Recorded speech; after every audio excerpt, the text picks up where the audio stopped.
Hi, and welcome. I'm just gonna talk and yap and read. Um, I just really wanted to, one, keep my interest in philosophy alive and not drop it whenever life gets too hectic or if I get too busy.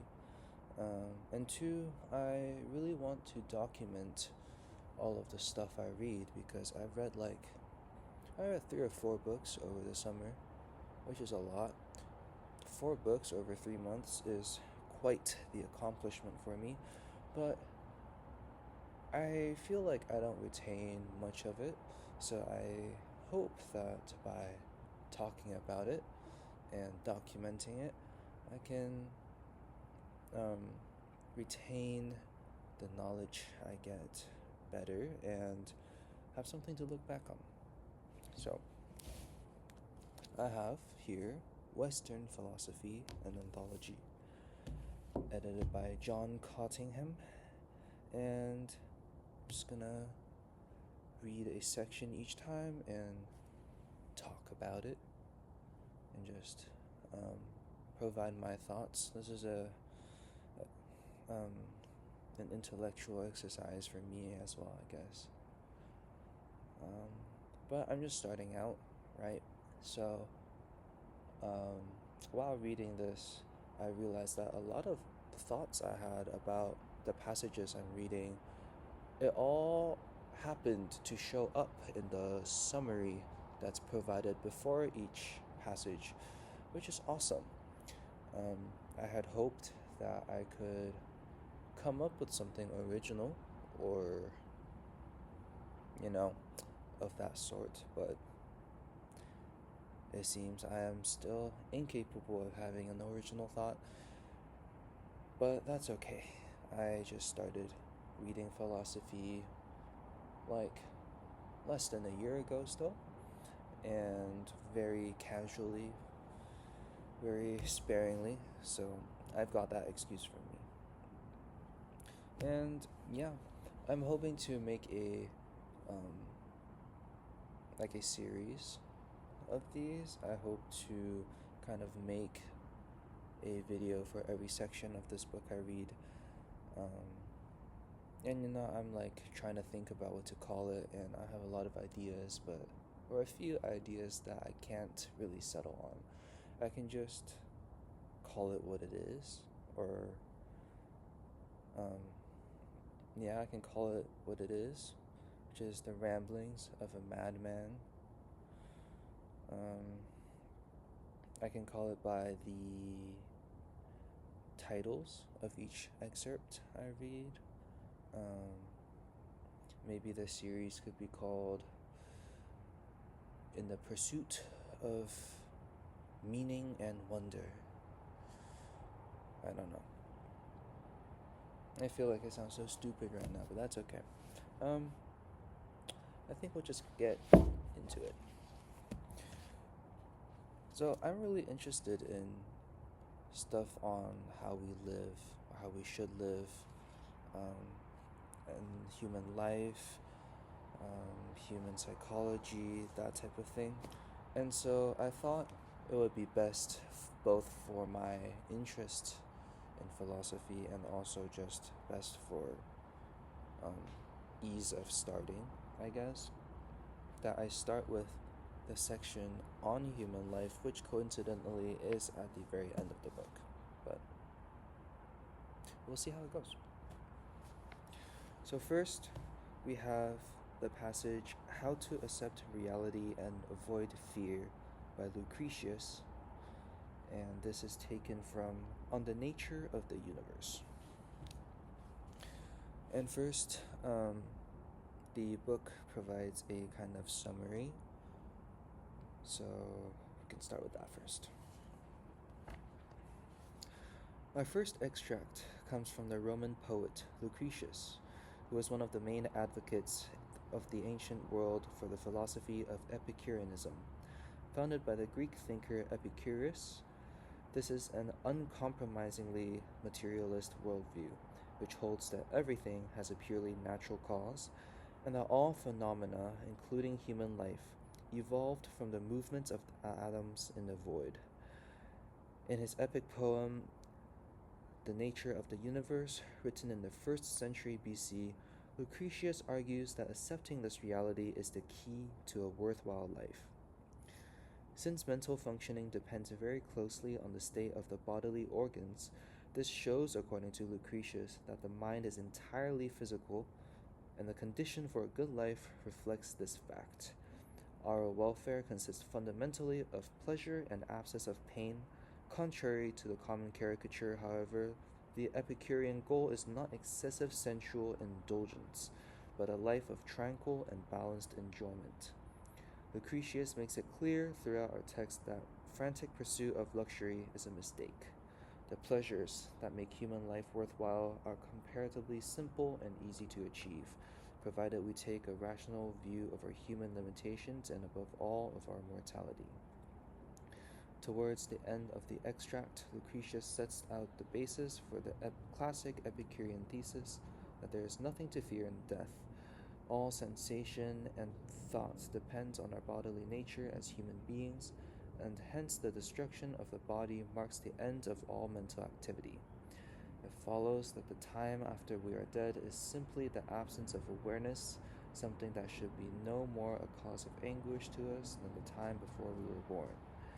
There is no ultimate significance in life, according to this philosophy, but that does not take away the value from the enjoyment that humans can achieve during the limited time at their disposal. Whether or not such rational reflections can take away the fear of extinction, as Lucretius argues, is a matter for debate. But there is certainly something impressive about the picture he paints of how we can learn to live with a purely naturalistic view of the world and of human nature. That's pretty good. Alright, and now, I guess, onto the extract, and yeah. When the sea's mighty waters are being lashed by the wind, how sweet it is to stand on the shore and watch someone else struggling. Not that one takes pleasure at the affliction of others, but it is pleasant to realize what troubles you are free from yourself. Or again, in wartime, when great armies are drawn up on the battlefield, how sweet it is to watch them from a distance, when you yourself have no part in the danger. Sweetest of all, though, is to dwell in the tranquil temples of the wise, fortified by the sound of doctrine.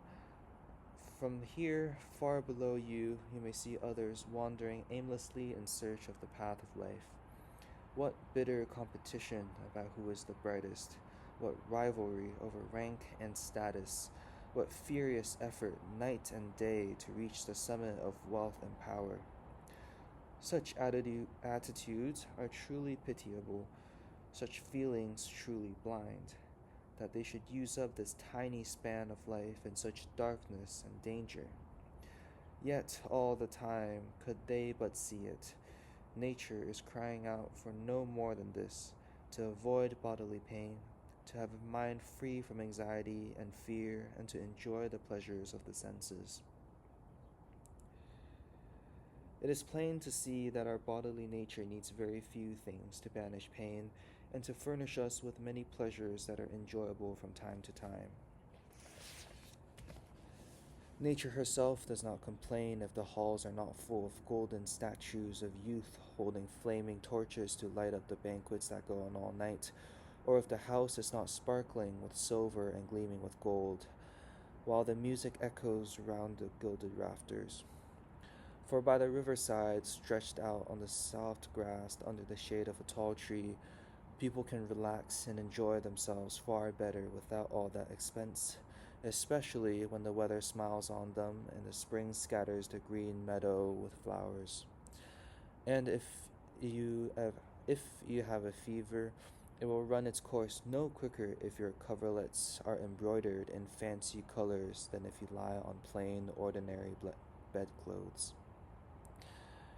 Treasures, noble birth, regal glory, These have no beneficial effects at all on our bodies, and the next step is to see that they do not benefit our minds either. Suppose you are watching your entire private army march up and down on the parade ground, practicing their military maneuvers, complete with auxiliaries and cavalry, in full equipment and full of bravado. Or suppose you are watching a whole fleet of your ships sailing home on the broad sea. Does such a sight drive the fearful superstitions from your mind? Does this fear of death lose its hold on your mind and leave it carefree? Or are not such lavish displays in truth ridiculous and absurd? For the reality is that our human fears, the anxieties that pursue us, are not scared off by the sound of arms and fearsome weapons. They thrive just as much in the company of kings and powerful leaders, and show no respect for the glitter of gold or the glowing splendor of richly colored clothes. Why doubt, then, that the power to banish fear belongs to reason alone? Our life is our long struggle in the darkness, and as children in a dark room are terrified of everything, so are we in broad daylight are sometimes afraid of things that are no more to be feared than imaginary horrors that scare children in the dark. This dread, this darkness of the mind, must be dispelled by not the rays of the sun or the bright beams of daylight, but by nature itself, by contemplating its appearance and understanding its workings. I have explained the material basis of everything, how particles of various shapes fly through space of their own accord, driven on in endless motion, and how everything can be formed from these materials. In accordance with these principles, my verses must now explain the nature of the mind and spirit, and thereby banish utterly the fear of death that so deeply disturbs our human life. This fear tinges everything we do with death's blackness, leaving no pleasure clean and pure. Firstly, I maintain that the mind, or intelligence as we often call it, where all the planning and ordering of life resides, is simply a part of the human being. No less hands and feet and eyes are part of this whole organism. Reason teaches us that the nature of the mind and soul is corporeal, since we see that it moves the limbs, rouses the body from sleep, changes the expression on a face, and controls the entire human being. Now all these things cannot occur without contact, and there is no contact except via bodies. So must we not concede that the mind and soul have a nature that is bodily? What is more, you can see that our mind functions along with our body and shares its sensations. If the grim force of a weapon drives deep into the bones and nerves, even if it is not fatal, it may cause a dizzy fall to the ground, and the mind becomes confused with a feeble desire to get up again. So if bodily weapons and blows can affect it, the mind itself must have a nature that is bodily. What is more, we often see a person pass away gradually and lose the vital sensation in one limb after another. First the toes and toenails go white, then the feet and legs die, and slowly the cold clutches of death spread through the remaining limbs. Since the nature of the soul is divided in this way and does not leave the body in one clean break, we must infer that it is mortal. The mind is but one part of the human being, which occupies a definite location, just like the eyes and ears and the other senses that guide our life. And since the hands or eyes or nose cannot feel or function when they are separate from us, but soon putrefy and rot, so the soul cannot exist without the body or without the whole human being. So death is nothing to us and is wholly irrelevant. Once we understand that the nature of the mind is mortal, consider the time before we were born. We felt no distress when the Carthaginians were attacking Rome on every side, and the whole world was shaken by the frightening tumult of that war, when no one knew which empire would dominate all human civilization by land and sea. And in the same way, in the future, when we shall no longer exist, and the final breaking up occurs for the body and spirit from which we are now compounded into a single unit, nothing whatever will be able to happen to us or produce any sensation, not even if the earth should collapse into the sea or the sea explode into the sky. People often feel a weight on their minds that bear down upon them and exhausts them, but if they could only know what are its causes, what makes such a load of evil press down on their spirits, they will not live their lives in the way we so often observe, no one knowing what he wants, everyone wanting to change his position in life, as if he could thereby lay down his burden. Look at the man who keeps leaving his vast mansion because he feels bored at home, and then suddenly decides to come back because he feels no better abroad. He drives full speed to his country retreat, and then rushes back to see the city again. Thus does everyone try to escape from themselves, yet the self we cannot escape always manages to stick to us, try as we might. We hate ourselves because we are sick, yet we cannot grasp the cause of our sickness.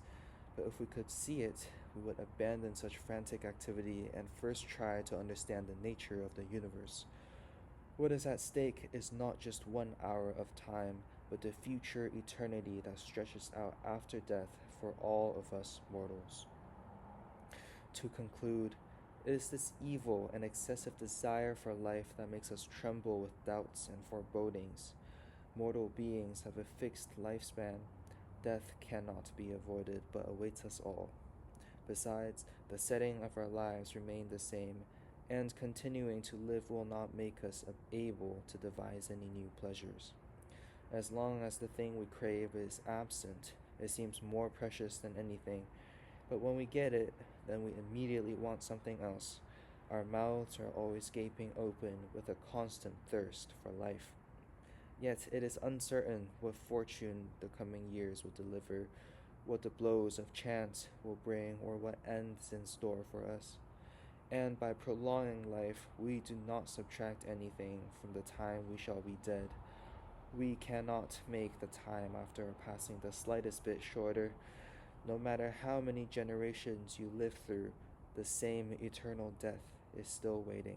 And someone who ends his life as the sun goes down today will have just as long a period of non-existence as one who died many months and years before. I really liked this passage because it hit on a lot of different points that made me think. First, I guess to kind of block this out, the passage starts with talking about kind of the idea of money not being able to buy happiness, and because of the fact that happiness is within rather than without. And then the second section kind of goes into the argument of the mind and soul being physical and being bodily, and because of that, I guess Lucretius argues that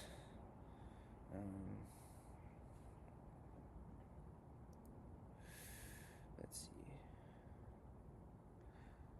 I guess death isn't as much, or it should not warrant a fear of death because of death being this non-awareness or this state of non-awareness. But I guess starting from the beginning, I really like this part in the first paragraph where he writes, "What troubles you are free from yourself," because this really symbolizes how I guess the troubles someone may face, a lot of the times it's all external. It's just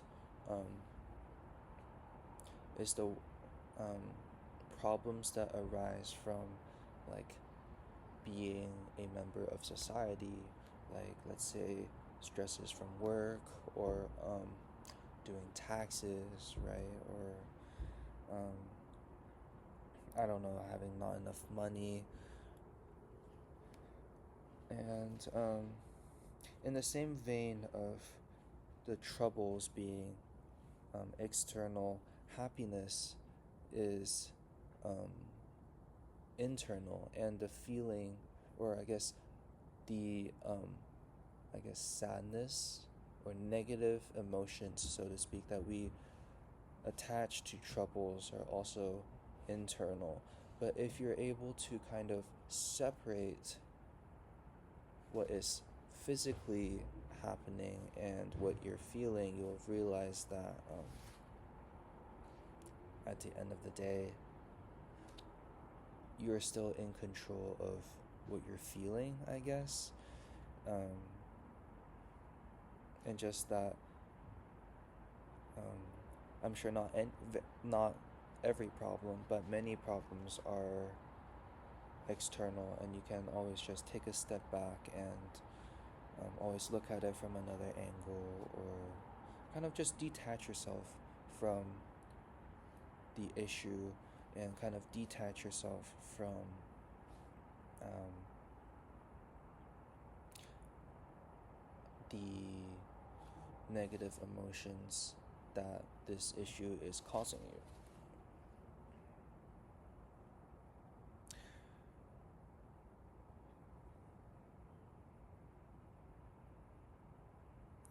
And this first paragraph also talks about this idea, or I guess this whole first half talks about the idea of money not being able to buy happiness. And so Lucretius argues that, like, um, the struggle for wealth and power is trivial, and at the end of the day, um, stupid, because he's making the point that money can't buy happiness, which was really interesting for me to think about, because from a very young age, I've always been taught by my parents that money can buy happiness, money can buy everything, right? If you're, money can buy good health with access to healthcare, and also just being able to like eat well and exercise, and you have the money and time to invest into your health and body. Money can buy, like a nice living space. Money can buy vacations, time off. I think time off is a good way to put it, right? Time off doesn't have to be just like, it's stepping away from, I guess, work and responsibilities and stress in like any way imaginable. Time off could be like taking a weekend off, or taking a day off, or like literally removing yourself from the, like, using work as an example, right? Stressors of work, by literally going to a different country and relaxing there. And so money can buy health, money can buy escape. So I thought, right, that because of this, money is kind of everything. As much as we hate to admit it in this society, and upon reading this, I still agree that money is really powerful, and money can definitely help buy happiness, or money can buy things or opportunities that bring, or that might bring you happiness. But I think what this passage has really made me think about is that money can't inherently buy happiness, like the feeling of it, because at the end of the day, money and everything that money can bring is external. Again, back to like the internal external debate or discussion. All of the things I said about what money can bring, it was all like physical things that you can experience and enjoy, but all those things are still dependent on who's like getting it or who's experiencing it. And it all comes down to the value you put onto these things, essentially. For example, give, um, you could get these like super expensive Disneyland tickets with the passes that let you skip lines, and um, you can get tickets to their hotels and resorts, and you can give that to two families, and they could have very, very different views on that, right? If you give it to like a quote unquote normal family, they would be super excited to go on this family trip. But then if you go to a super wealthy family um, that has like 5 different boats docked up in 5 different countries, and they have like 10 different mansions all across the world, they're not going to enjoy these Disneyland tickets as much.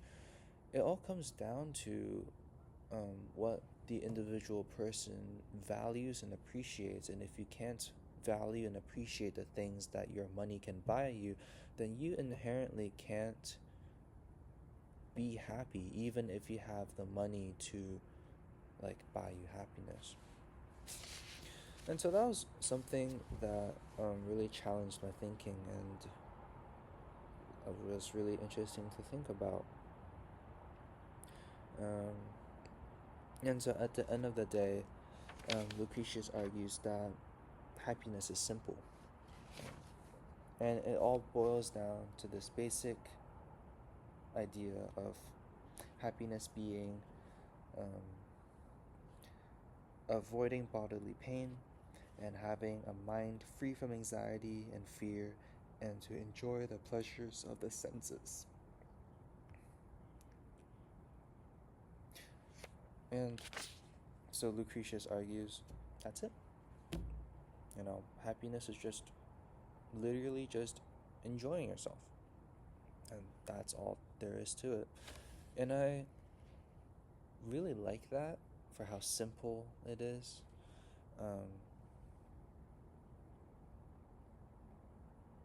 I don't have anything more to add to that. I don't know, I just really like the simplicity of it, yet I feel like it is so powerful. Um, and yeah. And I guess on to the second part.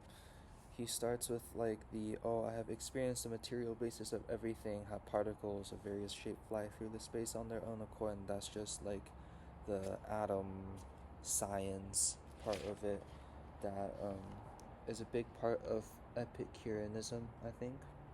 Just like how, yeah, how everything has a purely natural cause. So he just talks about that, and how, let's see, and how the mind, because it is like physically connected to your body, and you, like, although you can't like hold your mind, for example, it manifests itself in physical ways, and it controls your body in physical ways, and therefore it is physical and bodily, which I feel like is really interesting to think about, because in, I think, everyday culture, we all see the mind and soul as something more not physical, and something more spiritual, right? That you can have someone, um, I forgot whose quote this is, but I remember seeing something like the mind, or sorry, the body is caged, but the mind like flies free or something. Um, so yeah, there's always has been a big emphasis on how the mind is like not trapped to be like physical, but reading this and seeing their argument for the mind being physical, I don't completely buy it, because at the end of the day, you can't hold your mind. You can't just like carve it out and kind of reshape it and put it back in your head, as much as I wish you could. But it's so interesting to think about because what if in our culture we actually thought of the mind as physical instead of something like far off and abstract, right? Um, Maybe there would be a lot more of an emphasis on like mental health or just like mental well-being in general, not just with kind of mental illnesses like depression or whatever, but more there might maybe be like more of an emphasis on kind of like keeping your mind sharp and much more of an emphasis on learning and cultivating your mind and ideas. Um, but I feel like although in the area I live and the cultures I am a part of, that is kind of a, I guess, secondary goal. Um, Basically, everyone I know has been forced into college. Not that we know what we want to do, um, being only like, what, like 18, right, when we started college. But everyone went, regardless of that. And no matter your grades, no matter what you wanted to do in life,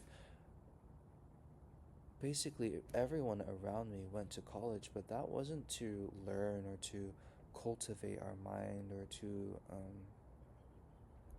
grow as people. I feel like that was more of an expectation. That was more of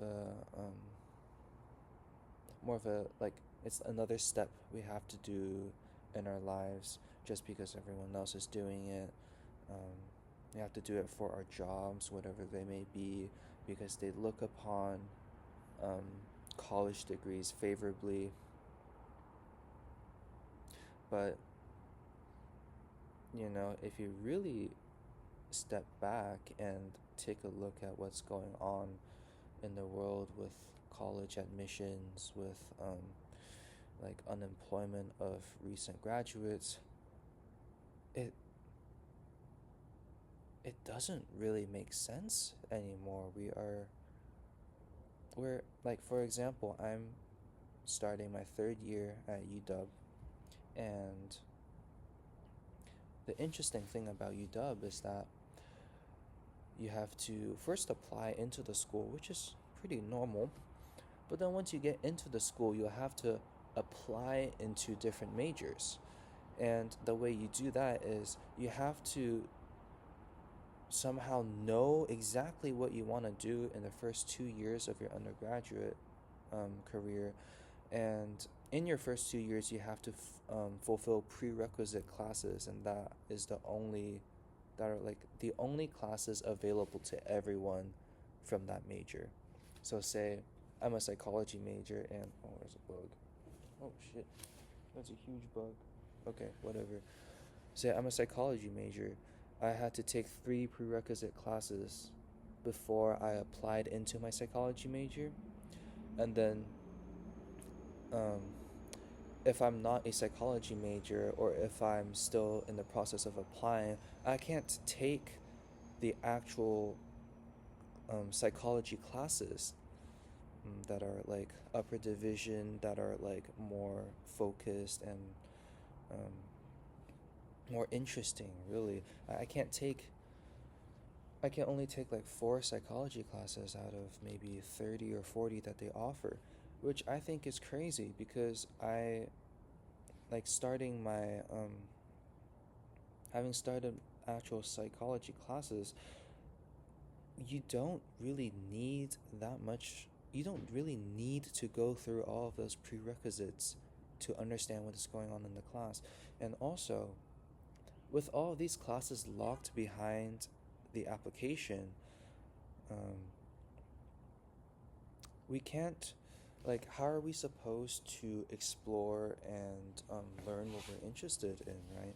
For example, if I, as a psychology major, wanted to take business classes or engineering classes or sociology classes, I can only take the most basic most elementary classes that um, is more focused on kind of weeding people out from the application process instead of actually teaching what's going on in the field.